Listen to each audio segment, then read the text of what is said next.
नमस्कार. आवाज माझा वृत्तवाहिनीत आपल्या सगळ्यांचं स्वागत. वळीच्या काही ठळक घडामोडींकडे. एसआरए अधिकाऱ्यांवर आमदार केळकर यांनी केला संशय व्यक्त. ठाणे ते देवगड एसटी बस सुरू करण्याची आमदारांनी केली मागणी. आणि टीईटी पेपर फुटी प्रकरणावर सरकारविरोधात ठाण्यात आंदोलन. ठाण्यातील एसआरए प्रकल्पात रहिवाशांवर वर्षानुवर्ष अन्याय होत असून विकासकांवर कारवाई होत नाहीये. त्यामुळे ठाण्यातील एसआरए कार्यालयातील अधिकारी रहिवाशांसाठी काम करतात की ते बिल्डर धार्जिण आहेत, असा प्रश्न अधिवेशनात उपस्थित करत या अधिकाऱ्यांवर कारवाई करून त्यांच्या खासगी मालमत्तेचीही चौकशी करावी, अशी खळबळजनक मागणी आमदार संजय केळकर यांनी केली आहे. सध्या सुरू असलेल्या पावसाळी अधिवेशनात आमदार संजय केळकर यांनी ठाण्यातील प्रशासकीय अधिकाऱ्यांवर गंभीर आरोप करत कारवाईची मागणी केली आहे. ठाणे शहरात अनेक एसआरए प्रकल्प सुरू आहेत, पण 10 वर्ष तेथील रहिवाशांना हक्काची घरं मिळत नाहीयेत. विकासकांकडून त्यांना घरभाडं मिळत नाही. विक्रीची इमारत आधी पूर्ण करून त्यातील सदनिकांची विक्री केली जाते. मूळ रहिवाशांना मात्र घरांसाठी हेलपाटे मारावे लागतात. लुईसवाडीतील साई आनंद गृहनिर्माण संस्था आणि अजिंक्य महाराष्ट्र गृहनिर्माण संस्था 10 वर्षांपूर्वी स्थापन झाल्या आहेत, मात्र अद्याप तेथील रहिवाशांना घरं मिळालेली नाहीत. विशेष म्हणजे संबंधित विकासकांनी आवश्यक तरतुदी पूर्ण केल्या नसल्यानं ते विकासक म्हणून पात्र देखील नाहीत. खोटे दस्तऐवज, असुरक्षित कर्ज यामुळे धोक्यात आलेले प्रकल्प आणि विकासकांची गुन्हेगारी ठाण्यातील एसआरए अधिकाऱ्यांना दिसत नाहीत का, असा प्रश्न केळकर यांनी अधिवेशनात उपस्थित केला. प्रमोटकर आणि सल्लागारही विकासकांचे भागीदार असल्यानं रहिवाशांना न्याय मिळणार कसा? झोपडपट्टीधारकांना देशोधडीला लावण्याचं काम अधिकारी आणि विकासक करत असल्याचा आरोपही केळकर यांनी केला. ठाणे शहरात असलेल्या एसआरए कार्यालयातील सीईओ हे ठाणे महापालिकेतही वरिष्ठ अधिकारी आहेत. राज्य सरकारनं लोककल्याणाच्या अनेक योजना आणल्या, मात्र अधिकाऱ्यांनी त्याचा बट्ट्याबोळ केला. ठाण्यातील एसआरए अधिकाऱ्यांचे विकासकांशी लागेबांधे आहेत का, असा प्रश्न निर्माण झाला असून या कार्यालयाच्या कारभाराची श्वेतपत्रिका काढण्यात यावी. या अधिकाऱ्यांवर कारवाई करून त्यांच्या खासगी मालमत्तेची चौकशी करावी, म्हणजे त्यांनी केलेला भ्रष्टाचार उघडकीस येईल, अशी मागणी केळकर यांनी केली आहे. सध्या ठाणे ते देवगड या मार्गावर मोठ्या प्रमाणावर विद्यार्थी, नोकरी व्यवसाय करणारे तसंच कोकणात ये-जा करणारे चाकरमानी प्रवास करत असतात. या मार्गावर थेट एसटी बस सेवेची सुविधा नाहीये. नागरिकांना अनेक अडचणींना सामोरं जावं लागतंय. त्यामुळे ठाणे ते देवगड थेट एसटी बस सेवा सुरू करावी, अशी मागणी विधान परिषदेचे आमदार रवींद्र फाटक यांनी राज्याचे परिवहन मंत्री प्रताप सरनाईक यांच्याकडे केली आहे. या मागणीची तात्काळ दखल घेत एसटी प्रशासनाच्या संबंधित अधिकाऱ्यांना बस फेरी त्वरित सुरू करण्याचे निर्देश दिले गेलेत. आमदार फाटक यांनी याबाबत एक निवेदनही दिलं आहे. त्यात त्यांनी ठाणे ते देवगड या मार्गावर बस सेवा नाहीये, त्यामुळे मोठ्या अडचणींना सामोरं जावं लागतंय. ठाणे ते देवगड थेट एसटी बस सेवा सुरू करावी, अशी नागरिकांची मागणी आहे. या बस सेवेमुळे नागरिकांचा वेळ, पैसा वाचून त्यांना सुरक्षित आणि सोयीस्कर प्रवास करता येईल आणि कोकणातील नागरिकांना या सेवेचा मोठा लाभ मिळेल. महाराष्ट्र राज्य परिवहन महामंडळाचं उद्दिष्ट हे राज्यातील जनतेला नियमित आणि कार्यक्षम सेवा उपलब्ध करून देणं हे. नागरिकांच्या मागणीचा सकारात्मक विचार करून ठाणे ते देवगड अशी नवीन एसटी बस सेवा सुरू करण्याबाबत योग्य ते सहकार्य करावं, असं त्यांनी म्हटलंय. आमदार रवींद्र फाटक यांच्याकडून निवेदनाद्वारे जी मागणी केली आहे त्याची तात्काळ दखल परिवहन मंत्र्यांनी घेतली आहे. त्यानुसार आता ठाणे ते देवगड थेट एसटी बस सेवा सुरू केली जाणार आहे. या नव्या बस सेवेचा फायदा आता अनेक प्रवाशांना होणार आहे.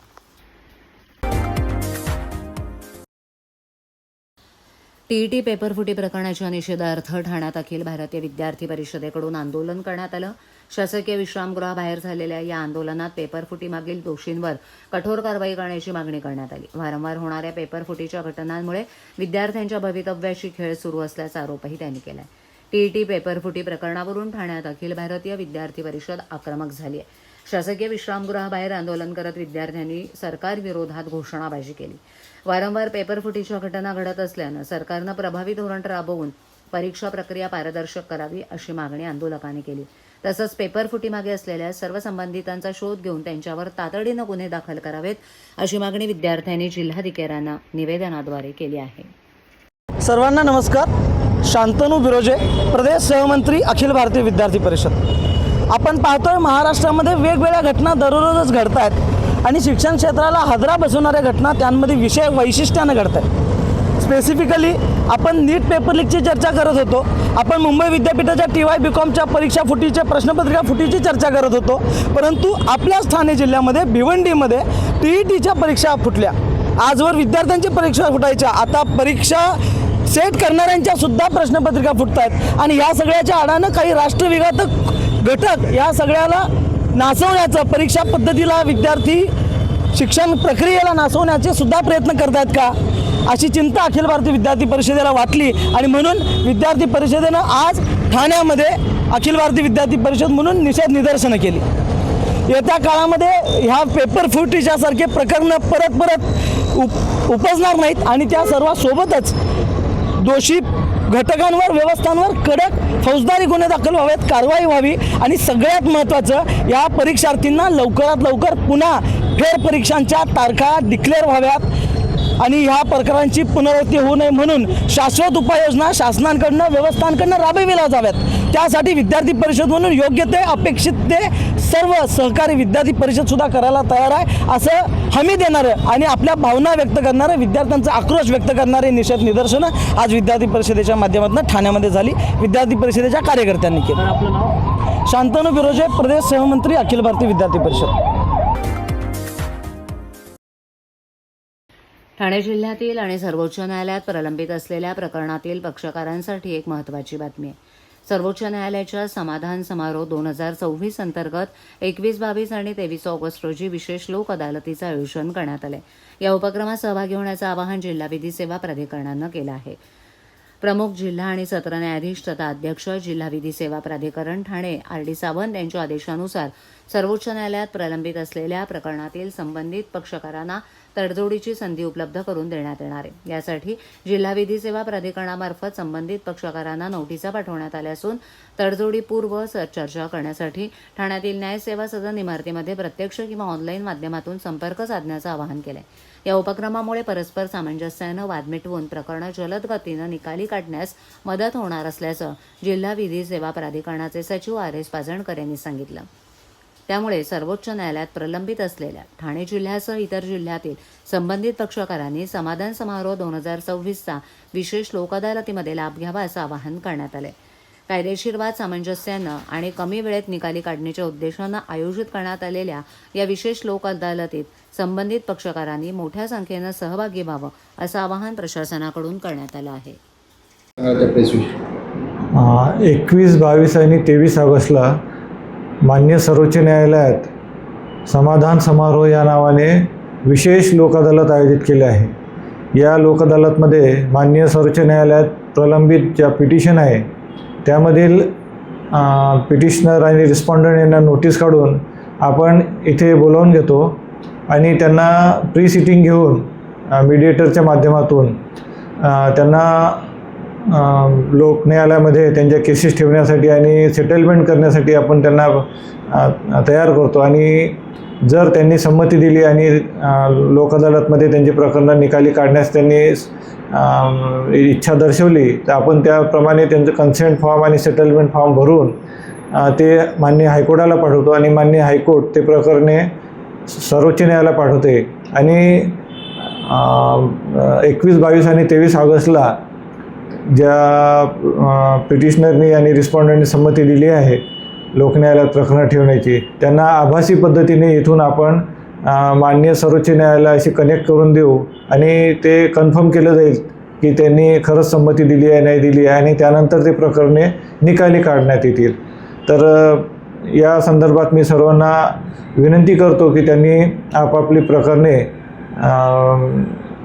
माननीय सर्वोच्च न्यायालयामध्ये जे विशेष लोक अदालत आयोजित केले आहे त्यामध्ये निकाली काढण्यासाठी DLSA ठाणेशी संपर्क करावा. ते आभासी पद्धतीने पण जॉईन होऊ शकतात आणि प्रत्यक्ष पण आमच्याशी संपर्क करू शकतात जेणेकरून आम्ही त्यांच्याशी चर्चा करून ते प्रकरणे लवकरात लवकर निकाली काढण्याचा प्रयत्न करू जेणेकरून दोन्ही पक्षांना न्याय मिळेल आणि प्रकरणं लवकर निकाली निघून वेळ आणि पैसा वाचेल.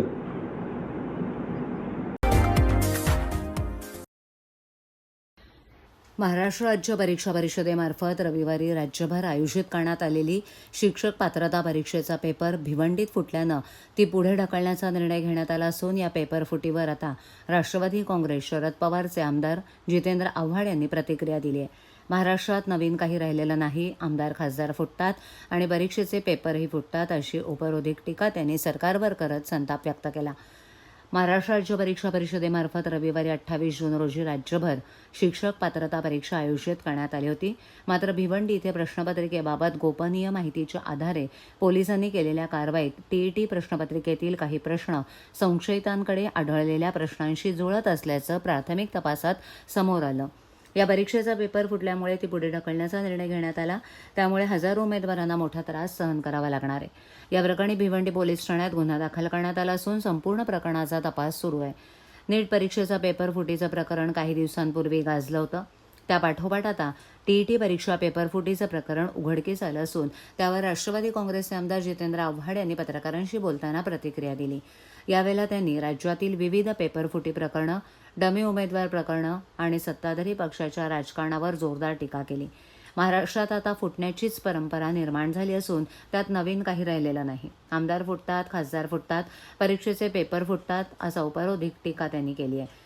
MPSCचे पेपर फुटले, MBBSचे पेपर फुटले, नीटची परीक्षा वादात सापडली, या सगळ्या घटनांकडे सरकार गांभीर्यानं पाहत नाही. जेव्हा सरकारच अशा घटनांना गंभीरतेने घेत नाही तेव्हा असे प्रकार बिनधास्तपणे सुरू राहतात अशी टीकाही त्यांनी केली.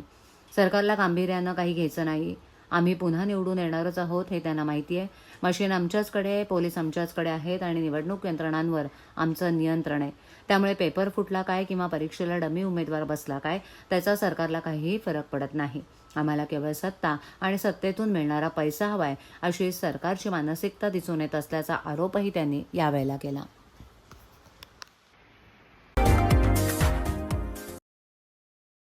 आज सकाळी 5 वाजण्याच्या सुमारास फाउंटन हॉटेल इथे शेतकरी कामगार पक्षाच्या कार्यकर्त्यांना मिळालेल्या माहितीनुसार गुजरात राज्यातून महाराष्ट्रात खासगी प्रवासी बसच्या माध्यमातून बेकायदेशीररित्या तसंच बसमधील सीटखाली लपून संशयित भेसळयुक्त मावा वाहतूक अवैधरित्या केली जात असल्याची माहिती समोर आली.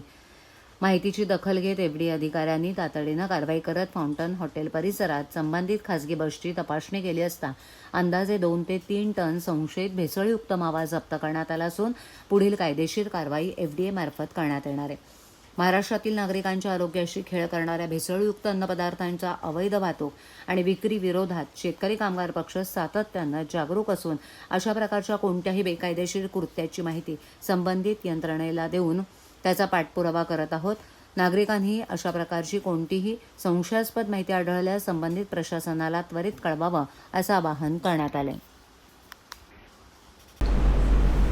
आवाज माझावरील एखादी बातमी पाहिजे राहून गेली असल्यास यूट्यूबवर येथे तुम्ही पाहू शकता. आमच्या यूट्यूब, इंस्टाग्राम आणि फेसबुक पेजला सबस्क्राईब करा. आपल्या विभागातील काही सूचना अथवा समस्या असल्यास ते आमच्यापर्यंत जरूर पोहोचवा. आम्ही तुमचा आवाज नागरिकांपर्यंत नक्की पोहोचवू. आम्हाला संपर्क करण्यासाठी आमचा दूरध्वनी क्रमांक 7666213141.